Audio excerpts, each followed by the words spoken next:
In front of me is Redmi Note 12 Pro, and today I would like to show you how you can reset font on this device.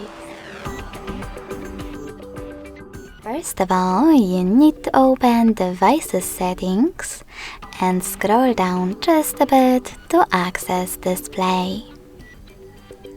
Now scroll down again, click on Text Size, and swipe left or right on this slider to adjust it. When you finished, click on the back button. As you can see, after that, size of my text has changed.